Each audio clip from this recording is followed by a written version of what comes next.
She stood up in the middle of the courtroom and raised her hand. Nobody noticed except one man, a black former tomb guard sitting in the third row.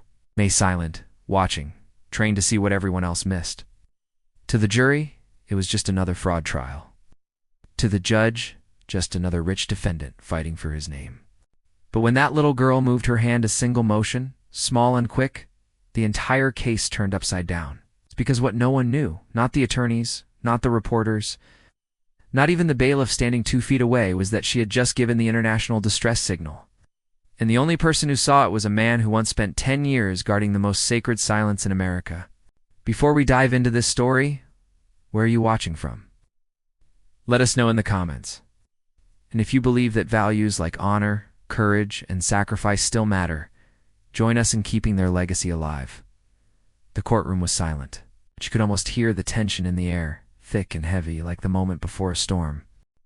Third row, left side, a man in a dark gray jacket sat perfectly still, his back straight, his hands resting lightly on his knees. To anyone else, he looked calm, but his name was Marcus Jackson, a 32-year-old black former tomb guard with the old guard at Arlington. And inside, every instinct he had was on high alert. At the defense table sat Victor Langston. Sharp suit, perfect tie, polished cufflinks that caught the overhead lights each time he gestured. Wow. The kind of man who built his entire life on appearances and winning. Next to him, in a small wooden chair, almost too big for her, sat an 8-year-old girl in a navy blue cardigan, buttoned to the very top. Her name was Amara. She stared down at the polished courtroom floor, her hands folded neatly in her lap, motionless. Then it happened. Tiny movement so subtle, most people would have missed it. But Marcus didn't. He couldn't. He was trained not to. Amara brushed a strand of hair behind her ear. Her small hand closed into a fist. Slowly, deliberately, she opened it again, then pressed the fist into her open palm. It lasted less than a second. To anyone else, just an innocent gesture. To Marcus Jackson, it was something else entirely, the international distress signal. A silent cry for help used by hostages, domestic abuse victims, and children who can't speak out loud. Marcus's chest tightened. He leaned forward. Every muscle coiled. He waited. Seconds stretched. And then she did it again, slower, clearer, her eyes still down. That's when he stood come measured. His voice carried across the courtroom, steady, but impossible to ignore. "Your Honor," he said, pointing toward the defense table, "that child just gave a distress signal." The entire courtroom froze. And in that moment, everything changed. To understand why Marcus Jackson stood up in that courtroom, you need to know who he is. For 10 years, Marcus served in the 3rd U.S. Infantry Regiment, better known as the Old Guard. As a black soldier in a role steeped in tradition, he carried the weight of history. Guarding the tomb of the unknown soldier in Arlington National Cemetery with a discipline that honored both the fallen and his own resilience, that job changes a man. Every day for hours at a time, Marcus marched in perfect silence, 37 steps forward, pause, 37 steps back. His entire life became precision, his uniform flawless, his movements exact, his mind trained to notice everything without reacting to anything. He stood watch in summer heat, in winter storms, through lightning and blizzards. He'd faced tourists, protesters, even threats, and his expression never cracked. Years of discipline taught him something rare: how to read a room without letting the room read him. When he left the Army, Marcus tried to build a quiet life in Virginia's small apartment, a steady job at a security firm. But the habit stayed, scanning exits, observing patterns, noticing the one detail everyone else missed. That morning, Marcus had no reason to be in a courtroom at all. It was Detective Aisha Coleman, who called him an old friend from a security training drill years ago. Aisha worked for Child Protective Services. Now, she had said only one thing on the phone: "Marcus, I need your eyes on something. There's a custody element buried in a financial case, and I've got a bad feeling about it." He didn't ask questions. If Aisha called, he showed up. And that's how he found himself in courtroom 3 on the 3rd floor of a federal courthouse in Arlington, watching a wealthy businessman on trial for financial fraud. The defendant's name was Victor Langston, 45, smooth-talking, charming. The kind of man who always looked like he was winning even when he was losing. Beside him sat his wife, Celeste, elegant and composed. her pearl necklace catching the light whenever she leaned forward. And next to her sat the little girl Amara. At first glance, Amara looked perfect. Navy cardigan, neatly combed hair, hands folded in her lap. To everyone else, she looked like a well-behaved child sitting through a boring hearing. But Marcus knew better. Her stillness wasn't disciplined. It was something else, something wrong. And when he saw that silent signal twice in less than a minute, he knew Aisha had been right. Something terrible was hiding in plain sight. Marcus had been trained to scan crowds, to pick up details others missed.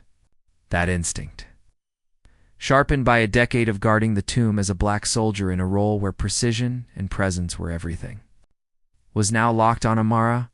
She sat beside Celeste Langston, her stepmother, small and silent, dwarfed by the heavy oak chair. Her navy cardigan was buttoned to the very top, despite the courtroom's warm air.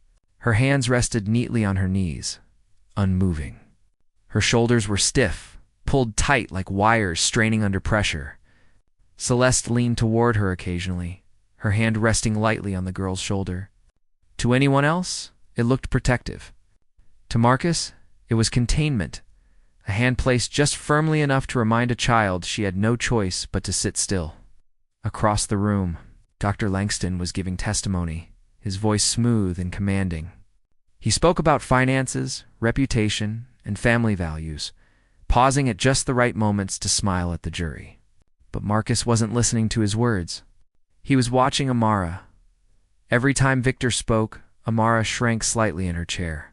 Her knees pressed closer together, her chin dipped lower, her shoulders curled inward just a fraction more. Then something small but telling. Victor mentioned the word discipline, and Marcus saw Amara flinch. Not much, just enough for someone trained to see. Marcus's pulse slowed. He had seen this before, children trying to disappear in plain sight, their bodies folding in on themselves to take up less space, their silence louder than words. Then came the first signal. Amara lifted one hand as if brushing a strand of hair behind her ear. Her small fist closed, then opened, pressed into her open palm. Smooth, subtle, deliberate. Marcus froze. The international distress signal. He had learned it years ago during a joint security seminar, universal sign for silent help used in shelters, embassies, and military briefings. It meant only one thing. I can't speak, but I need help. He leaned forward slightly, testing his instincts, waiting. Maybe it was a coincidence. Maybe he imagined it. But then, 30 seconds later, Amara did it again, slower this time, clearer. It wasn't a coincidence. Marcus whispered under his breath, barely audible. She's asking for help. From the back of the courtroom, Detective Aisha Coleman had been watching him. She moved closer and crouched beside his chair, speaking quietly. You see something, don't you? She whispered. Marcus nodded once, his voice low and measured. She gave the signal twice. Aisha glanced at Amara, then back at Marcus, her jaw tightening. Are you sure? She whispered. Marcus's reply was steady, his voice almost flat. I've never been more sure of anything. He sat back, silent again, but his focus had narrowed to one thing, Amara Langston. Whatever happened next, Marcus knew he couldn't ignore it, and the moment to act was coming fast. The courtroom was quiet except for the sound of Victor Langston's voice, smooth, confident, calculated. He leaned back in the witness chair, hands folded neatly, his tone polished like a salesman who had never lost a deal.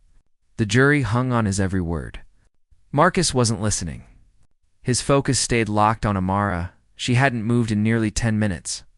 Her small hands remained folded, her shoulders stiff, but her breathing shallow, quick, uneven, told a different story. Marcus could see the tension ripple beneath her stillness. A silent storm trapped inside an 8-year-old body. Then Victor shifted slightly, resting his hand on the back of Amara's chair.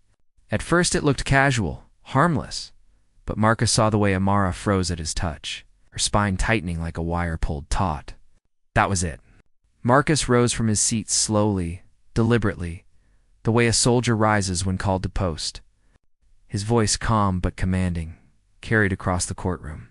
Your Honor, I need to address the court. Judge Carter looked up, startled by the interruption.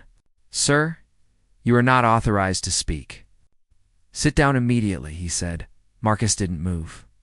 "That child just gave the international distress signal twice. She is asking for help," he said louder this time. The words hit the room like a hammer. For a moment, there was silence, absolute, stunned silence. Then the murmurs began. Jurors exchanged glances. Reporters in the back leaned forward, pens frozen mid-note. Victor Langston turned slowly, his smile thinning, his voice sharp. "This is ridiculous. This man is disrupting court proceedings. I demand he be removed." His attorney shot to her feet, shouting over him. "Objection, Your Honor. This is harassment." Celeste Langston's hand tightened on Amara's shoulder. Too tight. Amara winced, just enough for Marcus to see it. He stepped forward, calm, controlled. "Look at her sleeve, left arm. Pull it up." Judge Carter slammed his gavel, his voice rising. "Bailiff, remove this man immediately." But then, from the jury box, a voice broke through. Juror number 4, a woman in her 40s, leaned forward, speaking hesitantly. "I saw her do something with her hand earlier. Twice. I didn't know what it meant." Another juror chimed in, nodding. "And I saw marks on her arm when her sleeve slipped." The murmurs grew louder, spreading through the gallery like ripples. Judge Carter paused, his gavel hovering in the air. "Uncertainty flashing in his eyes," Marcus said. "Quieter this time, steady and sure. If you ignore her now, we all fail her." The silence that followed was heavier than any gavel strike. Finally, Judge Carter exhaled and straightened in his chair. "This court will reassess. The child, her guardians, and Detective Coleman will join me in chambers immediately." The bailiff opened the side door, and just like that, the trial had shifted. The heavy door to the judge's chambers closed with a soft thud, shutting out the murmurs from the courtroom. Inside, the air was thick and still, the kind of silence that carries weight. Amara sat on the edge of a leather chair, legs dangling above the floor, small fingers gripping the hem of her navy cardigan. Beside her, Celeste Langston stood rigid, arms crossed tightly, jaw clenched. Victor Langston paced slowly near the window, hands behind his back. His expression carefully composed a man used to control. Refusing to show cracks, Detective Aisha Coleman knelt in front of Amara, her voice soft but steady. "Hi, sweetheart. My name's Aisha. I work with Child Protective Services. You're not in trouble. I just want to make sure you're okay." Amara didn't answer. Her gaze stayed fixed on her knees, her small shoulders trembling slightly. Celeste cut in sharply. "She's fine. She's just overwhelmed. This whole situation is confusing for her." Aisha turned her head slowly, meeting Celeste's eyes. Her voice remained calm but carried steel beneath it. "Mrs. Langston, I need to speak with Amara alone." Victor stepped forward immediately, his tone smooth, controlled. "Absolutely not. She's 8 years old. We don't consent to questioning without a guardian present." Judge Carter, seated behind his desk, adjusted his glasses and cleared his throat. "Mr. Langston, Mrs. Langston, I'll ask you both to step outside." Victor hesitated, his jaw tightening, but he forced a smile. "Of course, Your Honor, we'll wait outside." Celeste lingered for a moment, her hand tightening on Amara's shoulder before finally releasing her. The door closed behind them, and for the first time, the tension in the room shifted. Aisha crouched lower until her eyes were level with Amara's. "Amara, it's just us now. You don't have to talk if you don't want to, but I saw your hand signal." "I know what it means." Amara's lips parted slightly, but no sound came out. "If someone is hurting you, we can make it stop." "You are safe here," Aisha said softly. Finally, Amara's small voice broke the silence, barely above a whisper. "He told me no one would believe me." Aisha's throat tightened, but her voice stayed calm. "Who told you that?" Amara hesitated. Then her eyes drifted toward the door. "Victor," she whispered. Aisha gently extended her hand, palm up. "Can I see your arm, sweetheart?" Amara hesitated again, then slowly pulled back her sleeve. Faint bruises marked the pale skin beneath, some fresh, some faded, different shapes, different ages. Aisha steadied her breath and looked to the bailiff standing by the door. "Get a forensic specialist now." Within minutes, a technician entered with a small kit, quietly photographing Amara's arms and shoulders.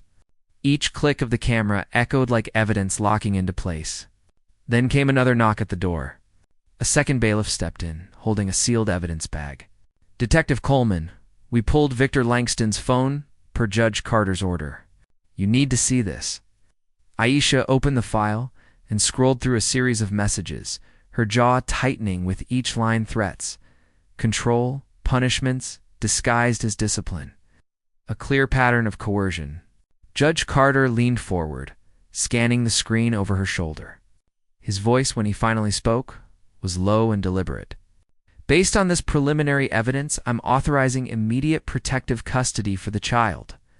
Victor Langston's muffled voice came through the door, raised now, sharp with anger. "This is outrageous. You can't keep her from me." Inside the chambers, Amara pressed closer to Aisha, whispering so softly Marcus almost didn't hear it from where he stood by the wall. "I don't want to go back." Aisha wrapped an arm lightly around her shoulders, keeping her voice steady. "You won't. Not now. Not ever." In that moment, the battle had shifted. But outside those doors, Victor Langston wasn't finished. Not even close. Cinematic video, diverse group of us. Veterans forming silent circle around Medal of Honor. Veteran in wheelchair. Solemn, emotional atmosphere. 3 days after Victor Langston posted bail, the headlines were everywhere. Cable news anchors dissected every angle, and social media turned the trial into a national conversation. Some called Marcus a hero. Others accused him of grandstanding, disrupting a federal courtroom. Langston's legal team was working overtime to control the narrative. In the CPS office, Marcus sat across from Detective Aisha Coleman and Nia Thompson, Amara's child advocate. A thick case file lay open between them, full of photographs, transcripts, and phone records. Aisha rubbed her forehead, exhaustion visible in every line of her face. "He's playing this smart, Marcus. He hired one of the most expensive defense firms in D.C. They're pushing for an emergency motion to restore temporary custody." Marcus's jaw tightened, but his voice stayed even. "Over my dead body?" Nia leaned forward, resting her elbows on the table. "We can block it, but we need more than bruises and text messages. Without testimony, the defense will spin this as discipline taken out of context." Marcus frowned. "You mean Amara?" Aisha nodded, choosing her words carefully. "I hate this as much as you do, but yes, we need her on record. A statement from her could shut down any attempt to send her back." Marcus turned slightly, glancing through the glass window into the small playroom beyond. Amara sat cross-legged on the carpet, coloring quietly with her stuffed bear tucked under her arm. The sunlight caught her dark hair, but her expression was still guarded. Her small body angled toward the wall as if protecting herself from the room. "She's 8 years old," Aisha, Marcus said quietly. "Putting her in front of strangers? Making her relive everything, that's asking a lot." Nia's tone was gentle but firm. "We'll protect her. No cross-examination, no courtroom confrontation. A recorded session, just her and a trained interviewer. But Marcus, she trusts you. She'll do this if you're there." Marcus exhaled slowly, nodding. "I'll be there." 2 days later, in a secure CPS interview room, Amara sat at a small round table, her stuffed bear beside her. A soft-spoken child forensic interviewer sat across from her, asking careful, open-ended questions. Marcus stood behind the one-way glass, watching. His hands clasped behind his back like he was back on ceremonial duty at the tomb. Amara's voice was quiet but steady. She spoke of rules, punishments, and secrets. She talked about being locked in her room for hours, about bruises hidden under long sleeves, about Celeste's whispered warnings to stay quiet or else. 15 minutes later, the session ended. Nia came out first, eyes damp, but smiling faintly. "She did it," she said softly.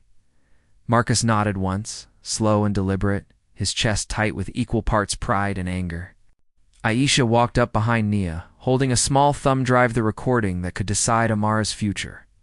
"We've got her statement," Aisha said. "Now we fight." 2 weeks later, courtroom 3 was packed again. Reporters lined the back wall, cameras waiting just outside the doors. The nation was watching. This wasn't just about fraud anymore. Now the focus was child endangerment.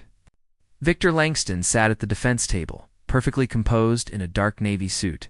His expression was cool, confident, the kind of man who believed his money could still control the outcome. Beside him, Celeste Langston sat stiffly, her pearl necklace glinting under the lights, her hands clasped tightly in her lap. At the prosecution's table sat Detective Aisha Coleman, Nia Thompson, and the state's lead attorney. Marcus sat behind them in the gallery, posture straight, hands resting on his knees, the same stance he'd perfected during years guarding the tomb. Judge Carter entered, his gavel striking once. This court is now in session. The prosecution went first. The attorney laid out the case simply: multiple injuries documented over several months, threatening text messages recovered from Victor Langston's phone, Amara's recorded testimony verified by CPS specialists. Then they played the video. The lights dimmed, and Amara appeared on a large screen. She sat small in the recording chair, hugging her stuffed bear, her voice soft but clear. He told me not to talk. He said nobody would believe me. When I cried, he made me stay in my room. Sometimes he locked the door. The courtroom stayed silent. Not even the scribbling of reporters broke the stillness. On the video, Amara lifted her sleeve, showing the faint bruises around her wrist. I tried to stay quiet, but I thought maybe someone would see me. The screen went black. Victor Langston's defense team launched their counterattack immediately. Ladies and gentlemen, this is a tragic misunderstanding, the defense attorney said. Our client loves his stepdaughter. Those marks accidents, discipline, yes, but discipline is not abuse. This so-called distress signal. A coincidence, nothing more. Victor leaned back, confident, certain his charm would sway at least one juror. But then the prosecution dropped their final piece of evidence, metadata from Victor's phone showing timestamps, matching Amara's statements exactly, late-night messages, photos documenting punishments. It hit like a hammer. When the closing arguments ended, the jury filed out. The room sat in hushed anticipation, minutes stretching into hours. Finally, they returned. The four persons stood. We, the jury, find the defendant, Victor Langston, guilty on all counts. A collective exhale swept through the courtroom. Aisha closed her eyes briefly. Nia reached for Marcus's arm, squeezing once. Victor Langston sat frozen, his jaw clenched, his knuckles white against the table. Amara wasn't there to see it. She was safe, somewhere else, far away from this room. 1 week after the verdict, the courthouse was quiet. No cameras, no reporters. The chaos had moved on to the next headline. But for Amara Langston, everything had changed. Marcus stood in the small courtyard outside the protective custody facility, leaning against a steel railing as the winter sun cut across the pavement. He watched as Nia Thompson, Amara's child advocate, walked toward him with a faint smile. She's going to live with a foster family up in Loudoun County, Nia said softly. Good people, safe home. No contact with Victor or Celeste. Court orders in place? Marcus nodded, his expression calm, his voice quiet. That's good. Nia hesitated, then added, She asked if you'd come by before she leaves. Marcus followed her inside, the familiar hallways lined with colorful posters and soft lighting. He found Amara in the lounge, sitting cross-legged on a beanbag chair, her stuffed bear in her lap. She looked up when he stepped in, and for the first time since he'd met her, her smile reached her eyes. You came, Amara said softly. Marcus crouched down so they were eye level. I promised I would, Amara nodded, clutching the bear a little tighter. There was a pause before she whispered, I thought nobody would see me. Marcus held her gaze, steady and warm. I saw you, Amara, and you were brave enough to let me. She tilted her head slightly, curious. Was I brave? Marcus smiled faintly, the kind of smile that carried both pride and sorrow. The bravest person in that courtroom was an 8-year-old girl who raised her hand and asked for help without saying a word. Amara's lips curved into a small, fragile smile. She leaned forward and wrapped her arms around his neck, hugging him tightly. For a moment, neither of them spoke. Later that afternoon, Marcus drove out to Arlington National Cemetery. He walked across the stone plaza, boots crunching softly against the winter ground, till he reached the tomb of the unknown soldier. He stopped there, standing silently, his hands clasped behind his back. The same posture he'd held for years as a black soldier honoring a legacy of sacrifice. But today, it felt different. For a decade, he had guarded a symbol. That day in court, he had guarded something more fragile, more precious, a life, a voice, a future. The wind moved gently through the rows of white marble. Marcus stayed there for a long time, silent as always, but carrying something new, a promise to never stop seeing the ones who couldn't speak. Because sometimes, silence is the loudest cry for help. If you enjoyed the story, consider sending a super chat to help bring more stories like this. Now click on the video on the screen to hear another story that's just as powerful and captivating, with courage, sacrifice, and a choice that will leave you questioning everything you thought you knew about duty and justice. Click on the video.